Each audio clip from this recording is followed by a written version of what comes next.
নমস্কার, হাইলাকান্দি দর্পণ TV news চ্যানেলের পর্দা দর্শকদের স্বাগত। দর্শকদের জন্য এই মুহূর্তে একটি বিশেষ সংবাদ। সাংবাদিক পরিচয় দিয়ে ব্ল্যাকমেল করতে গিয়ে পুলিশের জালে ধরা পড়ল সুনাইয়ের এক ভুয়ো সাংবাদিক। জানা যায়, বহুদিন ধরে কাছাড়ের বিভিন্ন জায়গায় গিয়ে সাধারণ মানুষকে সাংবাদিক পরিচয় দিয়ে হেনস্থা করেছে একাংশ ভুয়ো সাংবাদিক।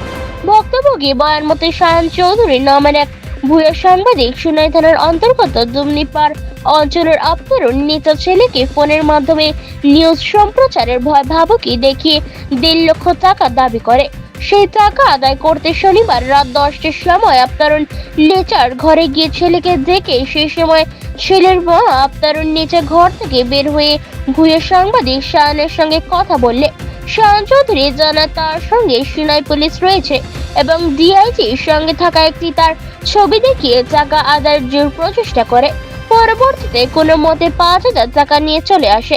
রবিবার সকাল ওই মহিলা ছেলেকে সঙ্গে নিয়ে সুনাই থানায় এসে একটি এজাহার দায়ের করেন শায়ন চৌধুরীর বিরুদ্ধে। এজাহারের ভিত্তিতে সুনাই থানার ওসি দলবল নিয়ে ভুয়ো সাংবাদিক শায়ন চৌধুরীকে তার নিজ বাড়ি থেকে আটক করতে সক্ষম হন। বিস্তারিত দেখুন হাইলাকান্দি নিউজ ডেস্ক রিপোর্টের মাধ্যমে হাইলাকান্দি দর্পণ টিভি নিউজ চ্যানেলের ফেসবুক পেজে। ধন্যবাদ। কালকে রাত্রে শনিবার প্রথমে 10:40 ফোন করা হয়, কেন আমার ফোন পছন্দ করিয়া একটু তারা আলোচনা করছে যে আপনার ভিডিও ওরকম বানিয়েছি, আমরা ভিডিও বাইর করব, আজকের ভিতরে এটা সমাধান।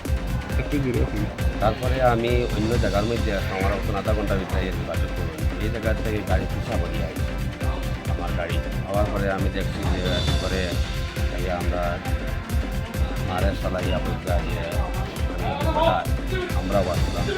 তখন তার কাছে আই কার্ড একটা আসলো, আই কার্ডও ফটো নিবার দিচ্ছেন না, আর মাইকও যাও ধরিলে ধরিয়া তার কিছু আরও আলোচনা করতো যে তোমার এখানে যে চক্রান্ত বা তুমি এটা সরকার বা অশালী মন্তব্য করতো, মানে একটা ভিডিও বানাইয়া আমি খবর নিয়ে দেখলাম তাই তো কোনো রিপোর্টার না। এভাবে তারা একটা পেজ চালিয়ে মানুষকে হ্যারাসমেন্ট করে টাকা পয়সার অনেক দাবি করে। এটা আমি বলছিলাম আমরা 2-3 জন আছি, আজকে এটা মীমাংস করিলাই 1.5 লাখ টাকা আমরা দিলাই। আমি বলছি আমার কাছে কোনো টাকা নাই, কারণ আমি তো কোনো টাকা ইনকামও করতে পারি না, আমি আমার চলিয়ার আমার ভাইগুলো তারা আলাদা চলত। এরপরে ওটা কোশ্চেন 50,000 দিলাম, এরপরে কোশ্চেন 30,000 দিলাম।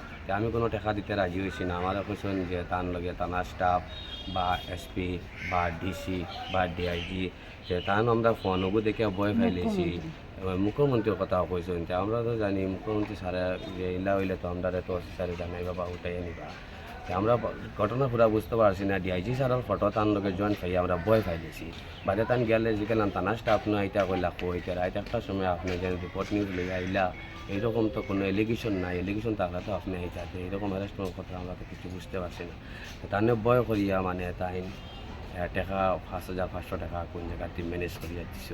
দিয়ার পরে আমরা কইল রাস্তার গাইড মানুষ দেখাইবা, রাস্তার গাইড না মানুষ না দেখাইয়া গাড়ি মানে সারিয়া হয়ে গেছে। আমি ওটাও কইতাম সেই আর যে আমরা যখন সুনাই থানায় জানাইছি বা আমার এলাকার বিটিপিও জানাইছি, তাইনও সুনাই থানালয় সহযোগিতা করছেন। আর আমরা ওসি স্যারে খুব ভালো একটা পদক্ষেপ নিয়েছে, খুব সুন্দর সুবিচার করছেন, লগে লগে তাই আসামিরে অ্যারেস্ট করছেন। মানে আমরা রাখিয়া মোটামুটি 10-15 মিনিটের ভিতরে অ্যারেস্ট করে লইছো। আমরা ওসি স্যারে খুব ভালো একটা কাজ করছেন আমরা দেখলাম। আর আগে থেকে দেখে শুনে আর ওসি স্যারে যেগুলা চলে যেটা এটা আমরা খুব শান্তি পাই।